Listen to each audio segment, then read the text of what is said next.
What's going on, good people? Welcome back to another edition of the Fifth Quarter, brought to you by the Flight Room Podcast. I am your guy, Sayal. I am here with my fellas, Remy Please, Lighthouse, and Mo. We got a couple other people that might be joining us soon, but we're gonna get right into it. Fuck it. I got on the Kobe jersey yesterday. Yesterday was the 1 year tragedy of Kobe Bryant's tragic passing, as well as everybody else who perished along with him. But I'm just one of his teammates, and trying to keep it on a lighter note. One of his teammates that has been in the news lately has been stirring up some controversy in regards to like the different comments and stuff that he's been making in terms of new school players, and that's Shaq. So we got Shaq, and then we also got Barkley, as well as a couple of other like former OGs that have truly just been, I guess I'll just say, for lack of a better word, have been shitting on some of the younger players. Like where Shaq was in the interview with Donovan Mitchell, he was just like, "You're not a superstar yet." Like, what's y'all thoughts on that? Are they too harsh on these cats, or on the new guys, or are they just soft? That's a good question.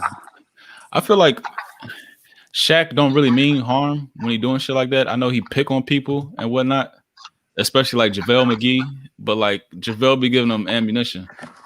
But when he said what he said to Donovan Mitchell, I think he was just more so trying to motivate him. Like people trying to like kick up, dust and dirt saying, "Oh, he being too hard," but I think he's trying to motivate him. Like he wanted him to say something. And I was just, huh? But what about the Rudy Gobert joke? I mean, yeah. I mean, he's looking at stats, and Shaq was like a dominating force. So, I mean, it's different times. So, yeah, you're gonna get paid a crazy amount of money for doing. I mean, Reggie Jackson, when he played point guard for Detroit, he had like $100 million deal, and now he's a bench rider. So, yeah, you're gonna see inflated contracts. Yeah. But for people that don't know what we're talking about, I think I got the clip right here. Here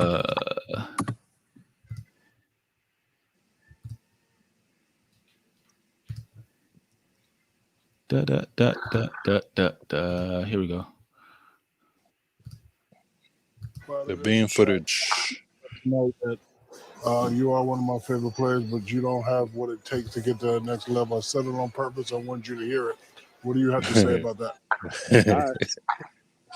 All right. That's it? That's it. Okay, cool.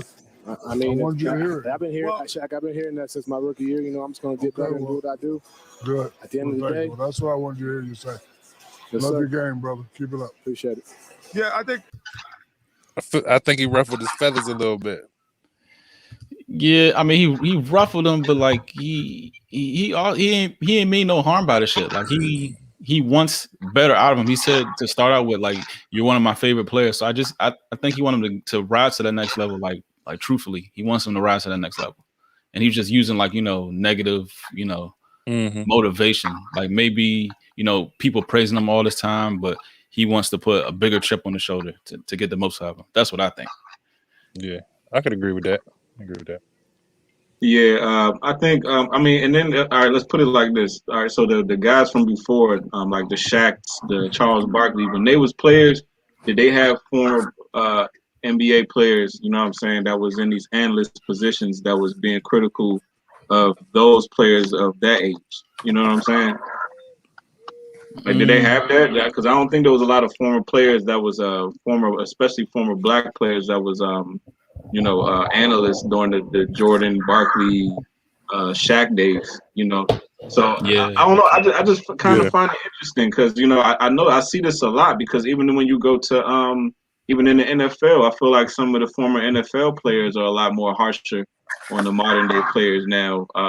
It almost seems like they kind of pick on them a little bit more, even compared to their white counterparts, to be honest with you. So it's like, it's kind of interesting to see that. I don't know, man. It definitely gives you that energy, like, it's the grumpy old man, like, oh, these kids these days type shit. You definitely get that kind of vibe.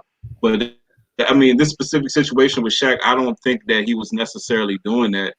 But I don't know. All right. Do you think he would have done that if that was Luka? Do you think Shaq would have criticized Luka like that blatant in that way? No. I don't know. Cause like Rudy, I mean, Donovan, like I think he wants Donovan to get the same praise as Luka does. So that's why he's like picking at him to get that shit out of him. I mean, there's other ways to go about it, but that's the way he chose. I don't know. I feel like he did do that with Luka. I feel like, and I might be wrong, but I feel like it was a playoff series. It was a playoff series last year where Shaq was talking about Luka. He was just like, he was basically like, nah, I mean, like, yeah, he's a good player, but is he great? And like he literally just kept saying the same thing. And I know Donovan's jump was a little bit more direct because it was a one-on-one. But I feel like he was like, yes, he's like, he's a good player, but is he direct? I mean, like, is he great? Like, and he just kept saying the same. I mean, like similar things. But I just wonder if it was. I think it's a time and a place for everything. Like, and I feel like that conversation, like that motivational conversation that Shaq might have been trying to have, it just seemed weird because after a game, your adrenaline is pumping high, especially after you to be out there dominating, or you have a great stellar game and you've been your post game interview and the nigga say, yeah, I just don't see you as a superstar yet. It's like, nah, that's a phone call for me. Like, I agree. I do agree with that part 150%. Cause I agree with that part. That's a good point because it's like at the end of the day, you not having that conversation just between the both of y'all. You having that conversation between millions of people, and you know how like people are these days. All you have to do, all it takes is a Shaq to say something like that about Donovan Mitchell, and then that'll be a narrative that all the fans, all the NBA watchers, all the fellow now everybody on ESPN. Does Donovan Mitchell have what it takes? That's going to be a narrative that's going to be attached to him just because you said that in such a public setting. Where if he would have just gave him a phone call and said that same exact thing, you wouldn't even have the space to create a narrative that bubbles around Donovan Mitchell. So with that being said, yeah, I don't agree. I don't think Shaq. I don't know if his intentions was as pure. Because if I'm in Donovan Mitchell's shoes, if his intentions was really that pure, he would have just called me. I would have taken it like that. If your intentions was that pure, you would have just called me. You wouldn't even have did it in that sense. Yeah, and then like and truly true, like Donovan Mitchell doesn't have a bad rap or anything like that, and he always seems to. I mean, and I don't want to put anything like making him seem like a bad guy or anything. He always seems to know what exactly to say, and that's neither good nor bad. But like if that in that moment, in that instance, what happens if Donovan Mitchell in a post game presser, just coming off a big game, coming off a big win, and he says like, you know what, you're not a superstar. Donovan Mitchell says like, damn, and like. If he literally just says damn and doesn't even respond, it's like damn. Like the narrative is Donovan Mitchell is soft and he can't take criticism, or the narrative can shift to like anything. If Donovan Mitchell even like blinked and like batted an eye, like, you know what I'm saying, like I wasn't expecting that coming from you, Shaq. It might have like it could have changed the whole dynamic of the conversation. So shout out to Donovan Mitchell for actually answering that joke or responding to that joke nonchalantly. But you know how literally your emotions are truly running high after a game. You don't have time to go to your media. You don't have time to actually have a moment to yourself for real and to actually get on the post-game presser and that to be your comment.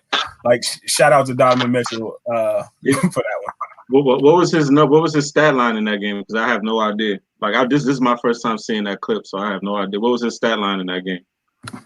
He probably went off because he had to the way. Okay, so all right, so then that just lets you know in that moment. And come on, like come on, let's be real. Like we can sit there and try to say because we've seen in life where people will do the most like tasteless shit, and then you act like as if that's a problem. Then they be like, oh, what you acting all offended for? What you being all sensitive? It's like, nah, nigga, you was completely out of line in that moment. I think if you look at that situation right there, like at the end of the day, if a nigga coming off a high game. You've had so many post-game pressers. Ain't nobody off the break. Like, I don't even think I've ever seen that where the game is over, nigga. Like, yeah, I know you just dropped 45 and 11, but nigga, I still don't think you have what it takes. Like, ain't nobody sitting there. Nobody expects to get that shit. So if the nigga respond that way, nah, you nobody see that shit coming. That shit, the timing of that shit was completely off. You said you could have dropped 70, nigga. The analysts, they make it personal now. That's how they get the reactions. Yeah, but I think NBA, TNT, and all that shit. I mean, they still got to get ratings. Like, so yeah, that's probably part of it. Yeah, pushing buttons and shit. They do be disrespectful though. Yeah, but that wasn't an issue of these players these days being too soft. Like that's more of nigga, it's a time and place for everything. I feel like that's Right. what more the Yeah, issue with this personal. situation. Yeah, I think that's what's more about. But is he too far off? What you average 11 points NBA and you get close to 200 M's for Rudy Gobert as far as like goddamn. I mean, it's always going to be this way. We know about inflation. Yeah. We know $200 million today compared to whatever it was in Shaq's heyday. You know what I'm saying? And then like back when Shaq was getting $32 million contracts, niggas from 20 years before him was like, how these niggas getting paid that much money? Like, True. it's always that's always going to be a conversation. Always going to be. It's always a generation before going to be mad because they looking at the numbers instead of looking at the times, like inflation, like Right. shit. The value of the dollar goes down over time. Like everybody knows that shit. Niggas was getting traded for like a new charter bus and shit. Yeah.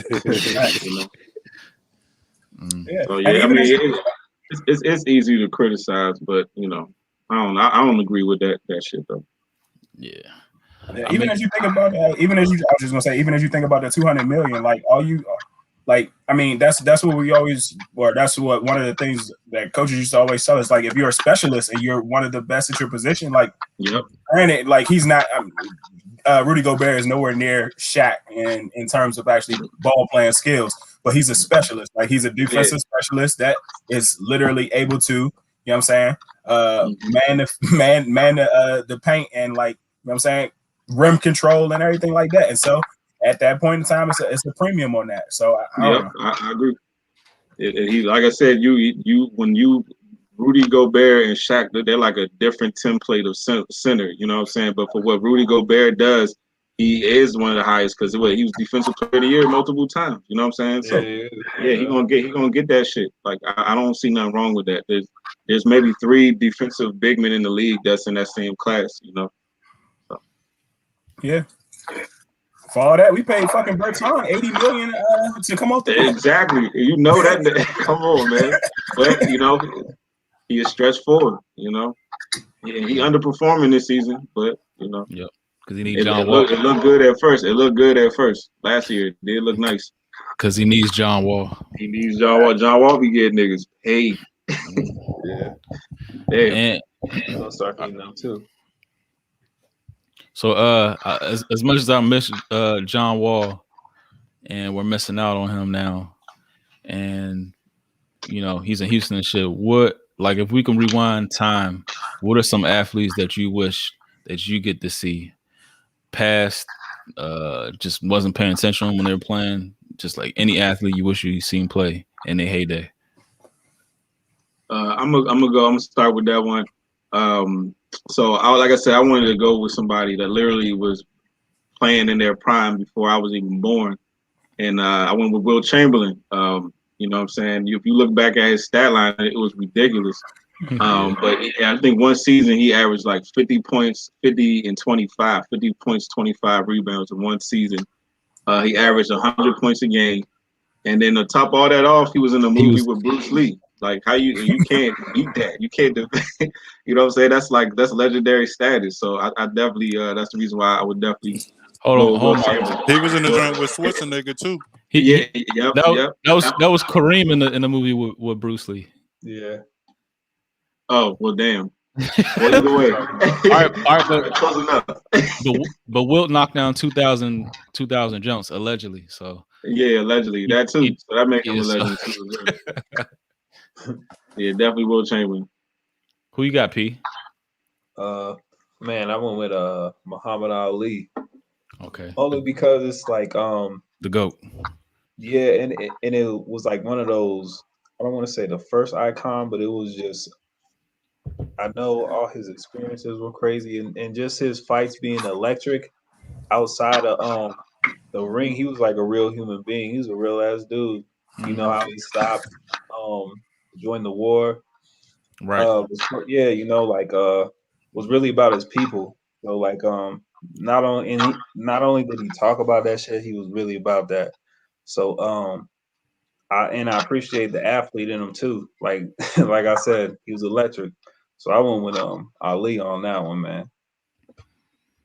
Who you got, Al?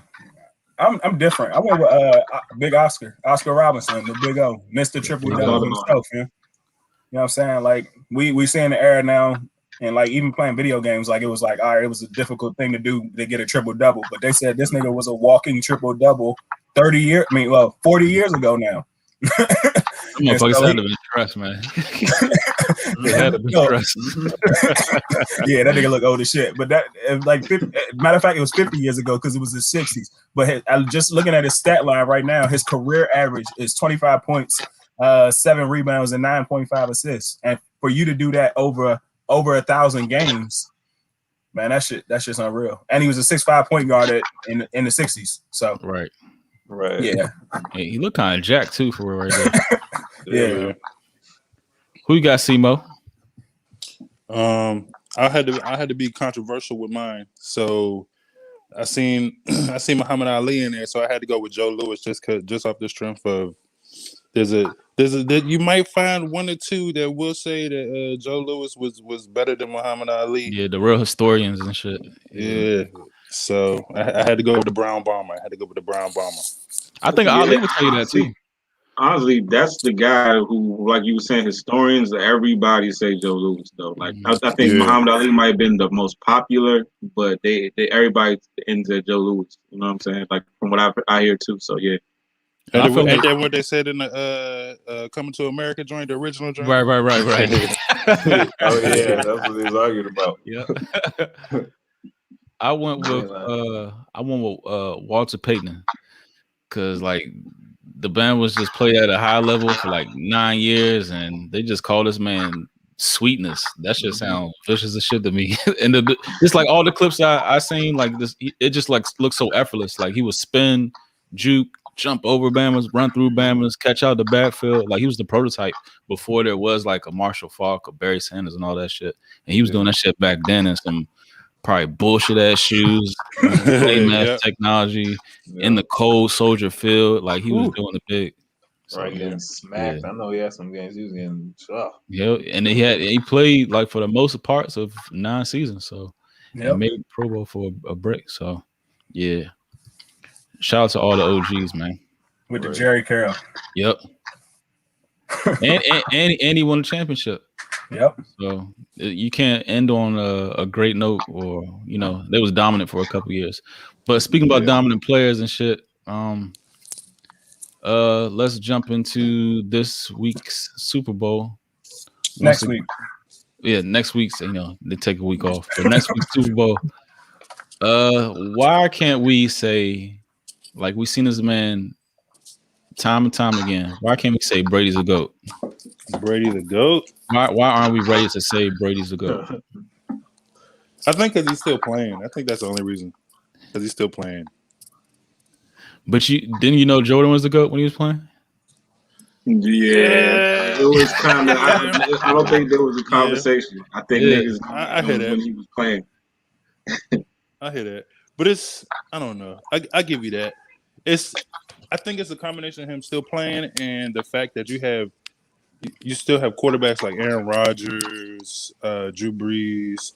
Bama's out here really putting up numbers, but Tom Brady wins championships. He's I said this before. I think he's an ultimate game manager. He's not really slinging the rock all the way down the field. Here you go. But Simo, we pulled it up last time. He was like 3rd or 4th in the league throwing deep. I don't know. He's a winner. He's a winner. I'll give you that. He's a winner. He's definitely a winner. I can't.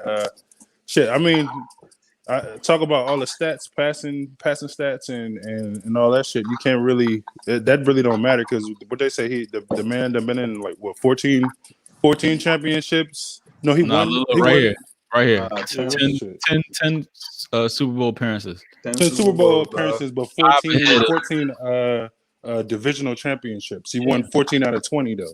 That's stupid. Yeah, man. And he was taking away greatness from other quarterbacks. I think that's why people really hate him. They want to see I mean, other that people graphic win. alone just says it all, though. I don't think it's really nothing else to say. That It ain't graphic no just debate. I pretty much mean, I knew settles that it. like a few years ago though. Like probably like 4 years ago for real. We just kill it. Like sometimes you gotta just sit back and witness history on some levels, man. And I kind of appreciate some of that shit. Yeah. Cause actually, he's not a bad guy. People just like you said, you don't like him because he was winning, but then he's like really a proven winner now. I think that's why people are waking This up like, nigga oh has shit, I really fuck with him. a full season though, a full season worth of work in the Super Bowl. Right, man. And they was looking like shit early. They got it together, like during the middle, made a little run, and that's how those teams that be winning the Super Bowl, going to the Super Bowl, do. They just make that little run, that little 4 or 5 game run. You know what? My fault. I just wanted to add this. I think also, I don't think people was ready to call him the GOAT until we find out if he wins this Super Bowl anyway. Because I know they was when he first went to Tampa Bay, everybody was like, "We're gonna see if whether it was Belichick who was getting them championships, or was it Tom Brady, or a combination, or whatever." You know what I'm saying? So if he loses this joint, I think they're gonna be talking shit. Real talk, he could have fucked that game off. He did. Oh yeah, he was trying to give it away. He was trying to give it away. That's what I thought was happening. But at the same time, Green Bay gave it away. Yeah, that's what I didn't understand. I mean, they gave it away. I saw them winning that shit. Yeah. I don't know how that. Yeah, that was wild. But this championship without Belichick is definitely a big notch on his belt, though. I think that's probably this might be his biggest championship for real. You know what I'm saying? Biggest. So yeah, like this shit's gonna solidify. If he wins this, I can say the GOAT, and I have no problem saying it. Yeah, I mean, I don't even think it needs to take to this one, because I almost feel like for maybe the past 2 or 3 Super Bowl, I'll probably maybe say since the Seahawks Super Bowl, it seems like every year it's like, all right, if he win this one, he'd go. Nah, okay, if he win the next one, he'd go. I feel like everybody keep moving the goalposts. Nah, the one that did it was the Rams Super Bowl, because the one with Philly was a good one, but he took the L. Yeah, but the thing is, like, I always had Joe Montana as the GOAT. So if Brady's not the GOAT, Joe Montana's the GOAT. But I think because Joe Montana played on, elite team, they went to multiple Super Bowls and shit. Like, he was the GOAT, like, by just the eye test. And then he went to the Chiefs and took them, like, to the Super Bowl, right? So if Brady take another team to the Super Bowl, he don't need that system. You don't need that franchise, that stability. Then, yeah, he's the GOAT. For me. He still got a squad though. He do got a. I mean, yes, he chose that shit. Yeah, but it's still I will agree. You don't need a system. Yeah. I will agree that. I will agree. I mean, and that's what you do. You got to build around. Yeah, that's how you win. But shit, didn't Arians say got the same guys from last year? Yeah, they do. Yeah, that's what I'm saying. And you just take out Jameis and insert what's his name, and then there you go. Right. To the Super Bowl. Can't even count AB. Well, I mean, they got a couple of rookies, Devin White and Winfield and Scotty Miller. Yeah, he was. Yeah, Devin White was there last year.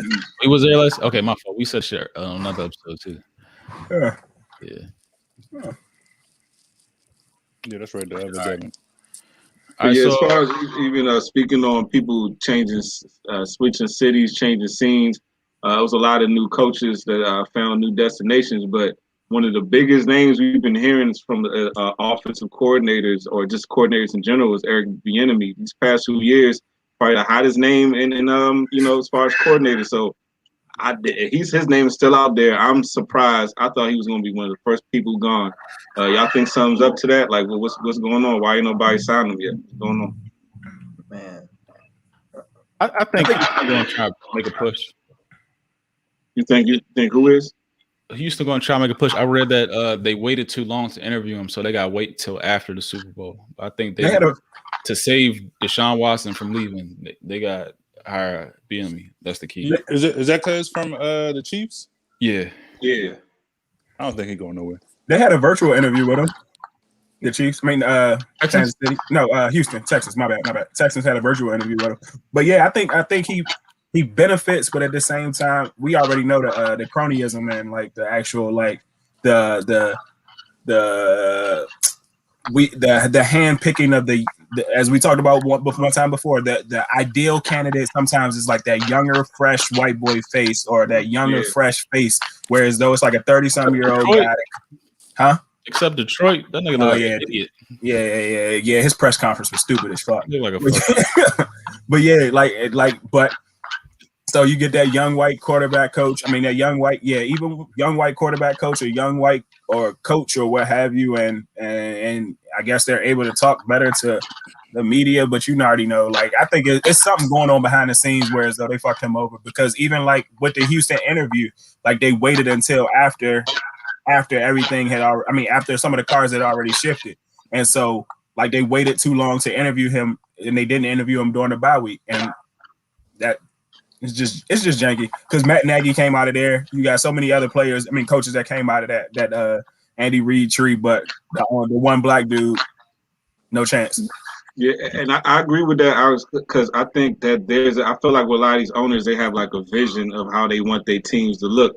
So I think even with Anthony Lynn with the Chargers organization, like, okay, we got our quarterback now. We don't want this black guy to be the face next to our quarterback. So we want to get like a guy who fits the mold more, like from an aesthetic perspective. You know what I'm saying? Like I think that shit matters, how it looks. You know what I'm saying, rather than what it is. So I feel like that might be part of the reason why they it's kind of crazy how I feel like the Chargers are getting better, and then as soon as they find their quarterback of the future, now they want to change head coaches. And I kind of feel like that's the same thing with Houston. Is like, all right, now we have our quarterback, but we don't want to bring in the most obvious guy because that's just not the vision that we have for our organization. So I kind of feel like that's what that shit is. Hold up, they getting rid of Anthony Lynn? He gone. They let go. That to me, that was one of the worst firings in a minute, in my opinion. But that's the thing too. Like, even Marcus, as you talked about pushing the goalpost, it's like that is a prime example of pushing the goalpost, because like when it's a white quarterback or when it's a thriving quarterback and they like, oh well, we need or they're about to draft a quarterback, they're like, oh, we're gonna need a young quarterback coach or a quarterback coach that's gonna come in and help this quarterback develop. Well, Anthony Lynn allowed Justin Herbert to develop, and not necessarily saying he was Tom Brady or he was the GOAT in his first season, but Justin Herbert developed. The only thing was, you know what I'm saying, I guess if you want to fault him, but Anthony Lynn is an offensive guy. And so for them to change the whole mode, and if you're trying to develop a young quarterback, and now they bring in Brandon Stanley, whatever, from the Rams, he's a defensive guy. So that completely goes against everything that you've been talking about. No sense, dog. Yeah. And just like you said, he was thrown in this position of handling a rookie. He wasn't expecting that shit. Right. He already had a whole other game plan for real going into the season. But it still worked out. You know, when did they let him go? That's a testament to his coaching. When did they let him go? Was it after the season? Yeah, like I think it was like right away almost. Yeah, right after. Who did he sign with? He signed with as the offensive coordinator. I think Detroit. Okay. I think. Yeah, I knew he had a job though. Damn. Dude, Staley rolled out of Philly too. Yeah, I saw that shit too. Oh, really? That hurts. Detroit might be on something. If they get a good quarterback, they might be on some shit. Real quick, Phil. What is your head coach's name? Serini. Got him. Have you ever heard about him before? Nah, not before that. And he's like an understudy to fucking Frank Wright, who used to be an understudy to Doug Peterson. So like, I don't make no sense. It don't. None of that shit. Even like, bruh, I don't even. I thought we were gonna try to get Bieniemy and like really change that shit around. We had a black quarterback. I was like, oh yes, this is gonna work. Like I really was hoping for that. I see Philly is one of the few cities where I would see that happen. I think that they were actually allowed that to happen. And he was coming from Andy Reid, so that's why I was like, "Oh yeah, this is gonna work. We about to get him." Like I was really high on that. I don't know what happened. We fucked off the money. Our shit's gonna be messed up. I don't even know. But does Cuz really want to leave the Chiefs though? Y'all think he really? I know he went on the interview. If you offer him a situation, a head coaching job. You said what? He said he wants a head coaching job. Oh. Exactly, and I'm sure he's earned that. He deserves that. Yeah. But I'm just thinking, me personally, I'd stick around maybe give me 2 or 3 more rings, and then fuck that. Shit. The paycheck is bigger when you Oh You a yeah, I head know coach. that. Oh yeah, most definitely. But I mean, you can't really argue if Obama got three Super Bowl rings. He already got one, don't he? With the Chiefs. Mm. You can't really argue. You got to pay me. You got to hire me at this point. Mm. That's all I'm saying. You know, you ain't got to pay. You ain't got to pay. The Fifth Quarter Podcast brought to you by TV. We here every Wednesday, every Thursday, every Friday, every day of the week, pretty much 365. Stay tuned for our next episode of the Flight Room Podcast, and probably continue after that. Overtime. Check our merch. Check our link tree. Check our Instagram. Check all that shit. We out here, big baby. All that shit. See ya. All right, peace. Ciao, man.